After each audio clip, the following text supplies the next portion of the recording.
You're listening to the podcast of Rain City Church. Yes, my name's Scott, and I came from Vancouver, Washington, which I never thought I'd live there, but I do. And I make my living as a professional artist, which means I'm very spiritual, because it's a vow of poverty to be an artist. And but I'm glad to be with friends with this community and be here this morning. And we're going to get into some stuff. Hey, nobody likes the author who talks about their book, but I'm going to do that. Because I'm super spiritual, no, my friend Justin and I made a book about prayer, and to help us with prayer. It's not a book about prayer, it's a book to pray with. And here's what I like to say about prayer. So we're going to talk about prayer this morning, but in a different kind of way. Prayer is not trying to get God's attention. That's voodoo. Right? Prayer is listening to the voice of God and the work of God that's already happening in your life. That's what it is. And listening to the voice of God is listening to the voice of love. And I don't know anybody here who's all filled up on that. So, we're going to talk about an avenue of the voice of love that maybe we don't always pay attention to this morning. Do you have this book? I actually do. You do? Oh my goodness. What about you? Do you have this book? There we go. You got it. You guys can share. Perfect. So there you go. I have some if you'd like to go. But, so we're going to talk about some things. We're going to talk about this avenue of the voice of love this morning. And I want to talk about this guy first. This is Saint Ignatius of Loyola. He's dead now. He was alive in like the 1500s.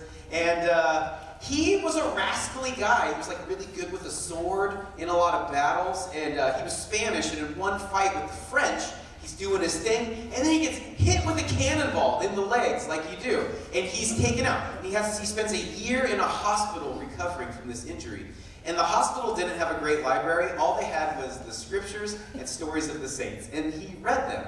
And over this year, he had this transformational experience. So much so, when he was well enough to get up, he took all his armor and his weaponry and his clothes, and he went to the nearest monastery, and he laid it at the feet of the monks, and he said, I renounce my ways as a warrior. I want to spend the rest of my life serving God. And this is the man who created and started the Jesuits, if you've ever heard of them. And he also developed these things called spiritual practices. But one of the things that St. Ignatius said is that one of the avenues that God speaks the loudest in our lives about our calling and vocation is through our desires. Uh-oh, I just used a sexy word at church. Desire. Desire means you want something. And if you've grown up in church or evangelicalism, you may have picked up along the way that desire is something that we should be afraid of. Because desire can lead us to destruction, but desire also leads us to flourishing. And what Ignatius said is like, God is speaking through our desires, but that takes discernment. Because it can lead us to destruction or it can lead us to flourishing. Like we've all seen somebody desire wealth. And that has led them to a place of like flourishing and generosity, a fullness of life. And then we've also seen the desire for wealth that leads you to greediness and closed offness and this like worser person, right? Two people might desire one another physically, relationally, sexually, emotionally, and they need to discern if they're being invited into what it takes to make the vocation of a relationship to work. You might have a desire for a certain kind of occupation, right? And you need to discern whether or not you're being invited to the long-term skill set and work it's going to take to succeed in that vocation. So I want to speak to us about our desires, that actually like prayer, we need to pay attention to the voice of God, the voice of love, through our desires. And because often we find ourselves in these places where we're like not sure where we want to go, and we're looking around and all these people are doing things, and we're like, what do you have for me, God? What do you have for me? Like I'm really lost. I don't know what I'm supposed to do. So I want to dive into a weird story in the Bible, and we're gonna take this pathway of desire, our heart's desire, and see the voice of God in that. So this is a weird story from the Bible. There's lots of weird stories. If you don't think there's weird stories in the Bible, you're not reading it correctly. So here we go. The Ark of the Covenant. All right, we're talking Old Testament. The Ark of the Covenant. You know, the one that melted all the Nazis' faces off in Raiders of the Lost Ark. It it goes missing. It gets stolen. That actually happened. That's how we won the war. No, it goes missing, and it got stolen, and then they found it, and they're bringing it back into Jerusalem. And it says that the king of the land, King David, is out there dancing before the ark as it's coming in, right? And it says that he's wearing a linen ephod, which is the Old Testament version of tidy whities. And so he's out there in his underwear dancing as the ark's coming in. And then it says this, it says, as the ark of the Lord was entering the city of David, Michal, the daughter of Saul, which is his wife, is watching from a window, and when she saw King David leaping and dancing before the Lord, she despised him in her heart. So here's the situation. The Ark of the Covenant, right, given by Yahweh, the Creator, the giver of all existence, the symbol of existence itself, is coming into their midst.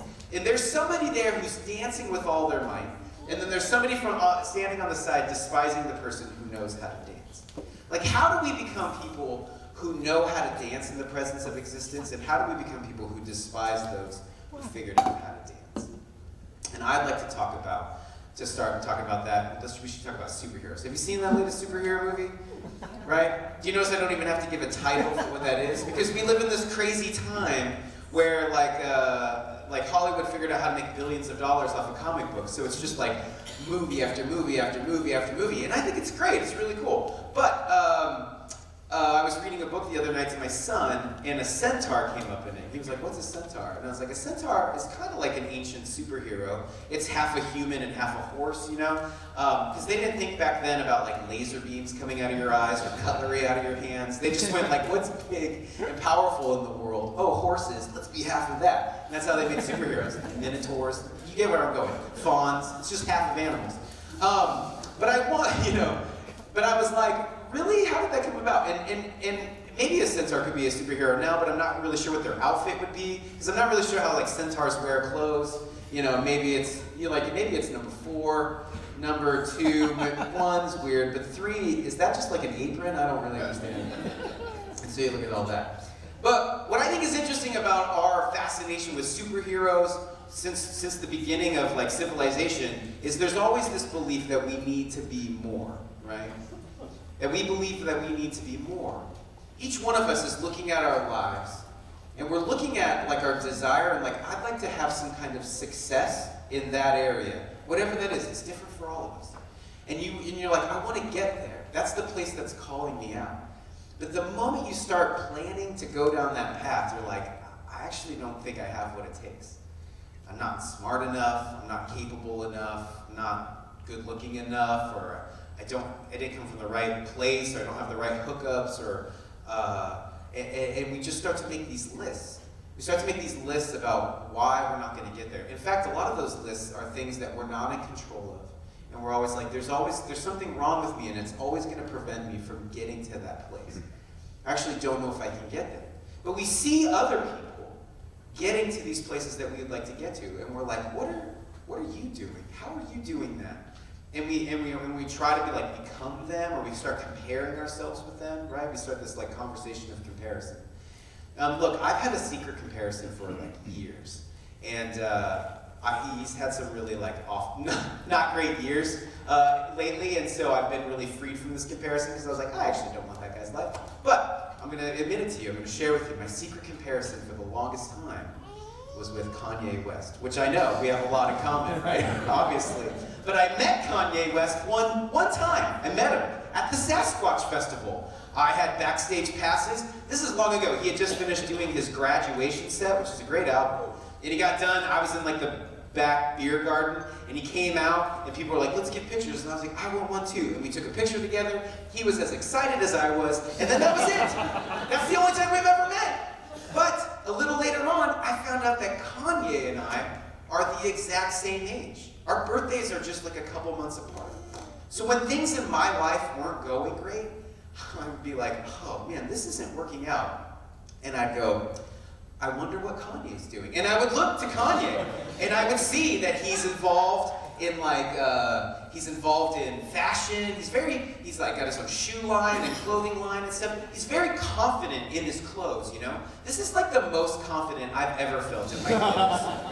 That was like my first surfer t-shirt, and I thought I made it, right? And you can tell by my power stance there. And then Kanye's a performer, and he sells out arenas and worldwide and stuff. And I do some performing, and here's like the 6 people that came to my show in Minnesota not too long ago. Kanye will say things on television. He's affecting culture. We're talking about Kanye now, right? He's doing things. And yeah, I was on TV one time, and I'm not sure if it affected culture, but it was pretty awesome. You guys, I was on The Price is Right, and I've lived all your fantasies, just to let you know. It was cool in 1999 to bleach your hair, and that's not a puka shell necklace. That's a hemp necklace given to me by a girl I was into in college, okay? And so yeah, I met Bob Barker, played for the Cadillac, all the things. It was great. So maybe I beat Kanye there, all right? Maybe I beat him there because it was pretty awesome, and he's never been on The Price is Right. But what we do is we start this like conversation of comparison. And we're in this time now where like social media is like breeding comparison. And look, I'm not here to like poo-hoo social media. I know a lot of you know my work because of social media. I make a living off of it. That's great. But here, it does take us into dangerous territory. Here's where it goes wrong, okay? Here's where it goes wrong.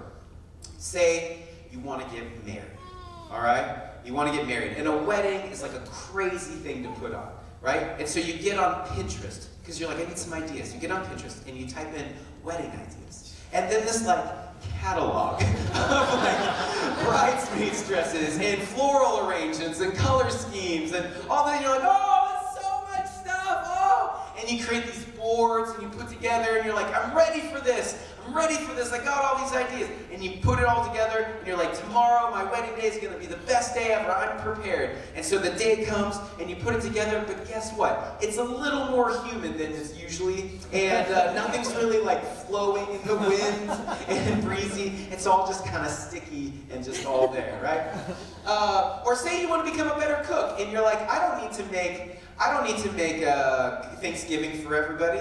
I just, I'll start something easy like hot dogs and cornbread. How hard can that be? Turns out, it's not that easy. It's a little bit more difficult than you thought. Like we're on season 2 on Netflix of a show called Nailed It, because this is so common with all of us, right? Or you see people traveling, and they're like by themselves in some exotic land, finding themselves, usually wearing a fedora. And you're like, I want to go find myself. I want to go on an adventure. I'd like to own a fedora. And so you save what you can do. And you save up your money, and you book your tickets, and the day comes, and you travel 14 hours on a plane, and you get there, and you're like, and it turns out everybody else had the same idea. Like if you've ever traveled, you're never alone. There's always somebody there, right? And what's happening is we're trying to take this curated reality and we're trying to bring our very messy, human, sweaty, crowded reality into that, and it never works. And because of our technology and our ways of connecting with each other, we can spend every single day going, it doesn't work, it doesn't work, it doesn't work, it doesn't work.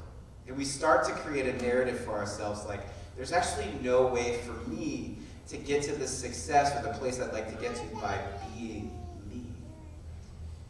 And when we get to that place, that's a deeply spiritual conversation. It's a deeply spiritual conversation. This is a painting of Peter and John, both disciples of Jesus. John, he wrote some books in the Bible. He wrote 4, I think. Did he write more? 4. They're all bestsellers. He makes amazing royalty checks. They're really good. I don't know if you've read them, but John talks about his experiences with Jesus. He tells the story of his witness of Jesus. And he writes himself into the story.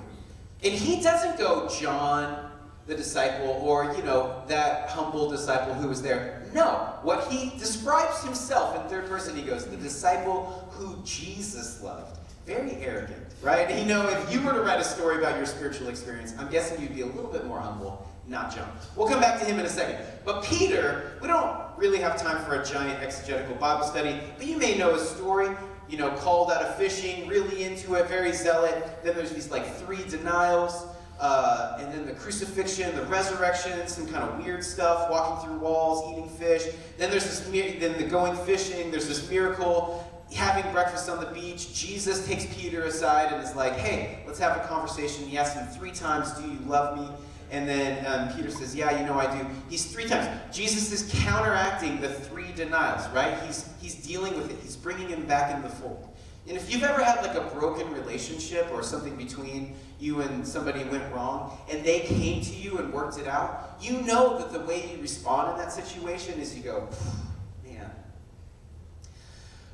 thanks so much for reaching out to me. Like, this was like really eating me up inside, and I'm so sorry that things got broken between us, but I'm ready to go. I'm ready to go. Like, let's do this thing. You'd think that's how he would respond to this conversation.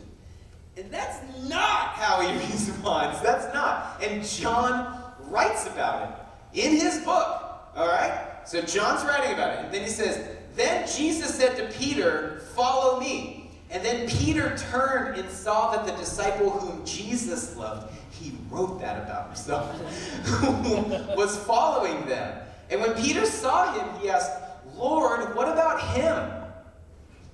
And Jesus answered, if I want him to remain alive until I return, what's that to you? You must follow me. You must follow me. It took me a long time to understand that you could be a follower of good news and be the kind of follower that's like, I love this is amazing. Hey, quick question. What about them? I mean, hallelujah, glory, maranatha, all the things, but do you like them more than me? Because their life looks awesome. And my life sucks. And as far as I can tell, like, we're doing the exact same thing. And then you can also be a follower of good news and go, oh, I get it. I get what this is about. I'm the one that's loved. I'm the one that's loved. I'm the beloved. See, love, God, love wants to pour itself out into us. And you can't receive that love if you secretly hate who love made you to be. Because this is the only container you've been given to receive that love. And if we're constantly trying to get rid of it or to be something else, that love falls flat. That love falls flat. I ended up at a charismatic meeting a long time ago. Look, I grew up Lutheran, so we never talked about the Holy Spirit. He was like a bad uncle that doesn't come to Thanksgiving anymore, you know? And if you've ever been to a charismatic meeting, it's very exciting. There's like lots going on. There's like tambourines and flags and jazz hands. It's really great. And I was there. I was sitting in the back row. I wasn't doing any of that. People were like, you want a tambourine? I'm like, no, thank you. I'm good. I'm just here to watch. Right? I wasn't doing anything. And I was looking around at everything going on. And I noticed a guy in the dark, in the back corner in the dark, who I can only describe as like a chubby Dwight Schrute from The Office, just doing like pirouettes to the Lord, you know? Just dancing. It was like watching travel guide Rick Steves tryout videos of where you think you can dance, you know? And it was just doing his thing. And I was laughing so hard. Not outwardly, inwardly, guys. I'm not a monster, okay? Inwardly. Because it's funny to see a chunky middle-aged man do moves that 6-year-olds do at ballet class. It's really funny. And because he wasn't a stage person. Like, we've all seen stage people do stage things, right? It's the people in the dark back corner who really believe what they're doing. And I watched this guy giggling for a while, and then I got silent, and then I found that I was jealous. Because I was like, how did you figure out how to be so comfortable in your own skin? Because I want to dance. I don't want to stand on the side and despise those who figured out how to dance. We're in this crazy time, more than any other humans ever, that I like to call the culture of comparison. Because of our technology and our screens and our ways to see into other people's lives, we're in a habit every single day that leads us to comparison. And it's like the stats are out, like they're finding out that it's making us more anxious and depressed. It's making us want to not be here anymore. And we need to have a long conversation, and we are, about what are the uses of these platforms and technologies and all of that. But we, as the people of God and people who are here on this earth, we need to figure out some kind of spiritual practice to deal with this. Some kind of prayerful practice. To live in this culture of comparison, because it doesn't matter if you know Jesus or not. It's leading us to this path of destruction. And I started doing something because I needed to find a practice, and I would like to share it with you. It's very simple, all right? Whenever you get into this conversation of comparison, you need to move from comparison to contribution. You need to start saying, no, I am a contribution. I am a contribution, right? Because if what comparison is like looking at somebody else's path and going, I need to become this other person, which you can never do. You can never be somebody else. You can never become Kanye West, or the Kanye West of your life. You can only become the fullest version of you. And the path given for you to walk is the contribution. And contribution is that slow, daily practice of uncovering the secret path of desire that's been put in you. The secret path of desire that's been put in you to walk. Have you ever had this experience where you kind of look back on your life and you're like, I don't know, I feel like I'm on a journey. And then you're in your present moment and you're like, and I don't know about this. And then you look at the future and you're like, I don't know what that is at all, right? But I feel like I'm on something. Contribution is the daily, slow practice of uncovering that path of desire that God's given you to walk. And prayerfully asking about that and discerning that and walking that. And contribution doesn't mean necessarily making products or making things, although that might be the artifacts of that work. But contribution is simply your love catalyzed. What do you love and why? What do you love and why? I love pizza, like we all do. Because pizza is dough, cheese, and sauce cake. And you heat it up and you put it inside your stomach, and joy begins to emanate. You become like an Italian Care Bear. And you Care Bear stare everyone like, have you had this? Come and have some! This is amazing! Right? And you share your joy with everybody. It's awesome. Now, I love pizza. I love it because it does that to me, but I also love it because my parents used to take my brother and I to a pizza parlor that had like an arcade, and my brother and I would play Teenage Mutant Ninja Turtles, and then we'd sit and we'd eat together as a family. Eating pizza reminds me that I come from a family that loves me. Do you understand this is the plot of the movie Ratatouille, right? You know what I'm saying? Yeah. So what do you love and why? And we have a word in our culture for what you love and why, and that word is gratitude. Gratitude. Gratitude is what you love and why. What you love and why. And it's been proven by therapists and psychologists that if you were to keep like a what you love and why journal, like a gratitude journal, and simply wrote down 3 things that you loved and why every day, it would improve your mental health, your physical health, it improves your sleep habits. And so it's this way of seeing that God, the voice of God, is actually already working in your life. The voice of love and the work of love is already happening, and you're taking the time to notice those things. To go, God, I've been really busy today. I've been distracted. I'm going to take some time to go, I saw you give the gift there. I saw these wonderful things there. I'm beginning to see that you're already involved. I think that's a problem in a lot of the spirituality that we all were raised in. And the biggest shift that's happened for me over the last few years is starting to understand that I don't need to God, pay attention! But I need to see that God is actually already working in my life. Because love has that kind of intentionality. Love has that deep, deep intentionality.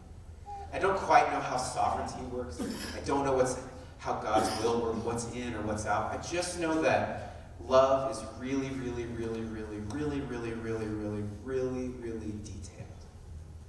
Whenever I take the time to notice that intentionality, I'm filled with wonder. I'm filled with wonder. And the other thing that also happens, besides taking the time to see that, is you begin to build a catalog of loves. You begin to build like a catalog of your loves. Because when the Kanye West of your life comes to you, which it will, and it's like, do you want to trade lives with me? And you're like, I don't know. It looks really awesome with you and Kim in Wyoming. I kind of do, you know? If you were trying to trade lives, you would have to give up all your loves. All the things that you love and you notice. And when you make a large enough catalog of loves, you look at it and you go, no, I don't want to. Look at all that I've been given. I want to stay right here. I want to be right here. I want to receive this blessing. Let's see. There's some sound to this. We didn't get to soundtrack before. You ready? Let's start it again. This is a big moment. You know it. All right.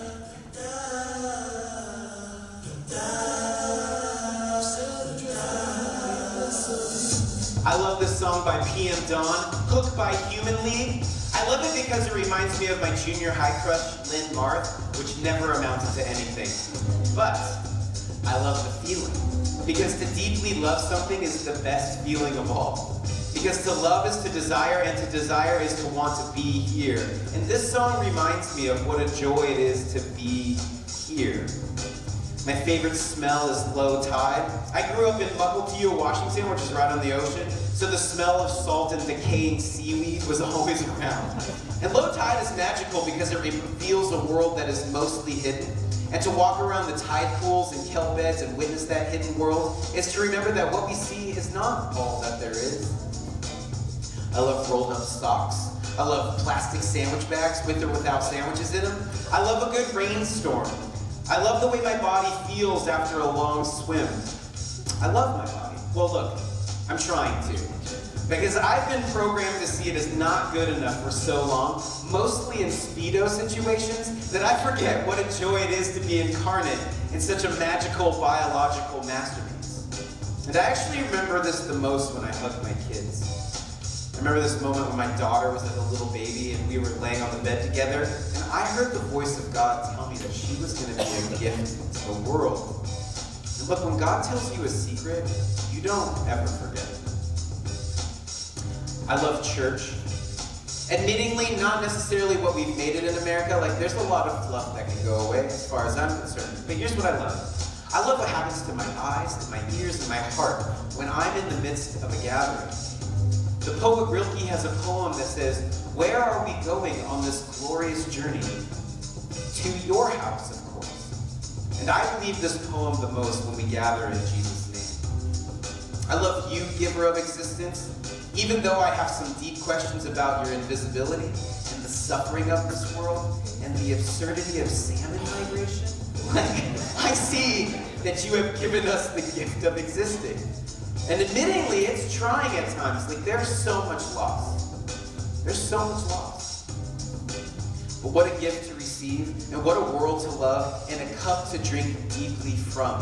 Thank you for my life, this one, with its dad tummy and its creaky 40-year-old knees and its proclivity to melancholiness. I'm an Enneagram 4, if you know what that means. I'm glad to be alive. And we as your people, we want to dance in your presence, so come. Come and dance with me, not because it's a religious thing to do, but it's something that lovers can't be stopped from doing. Amen? Amen. Thanks for having me out. I'm here to talk some more about prayer and all these things, and I'm going to invite Jesse up here. I pray that you would begin to see the path of desire as the place that love wants to meet you the most. And that conversation would lead you to all kinds of flourishing and insightful adventures. Amen. We hope you enjoyed this message. For more information and resources, go to RainCityChurch.com. Thanks for listening.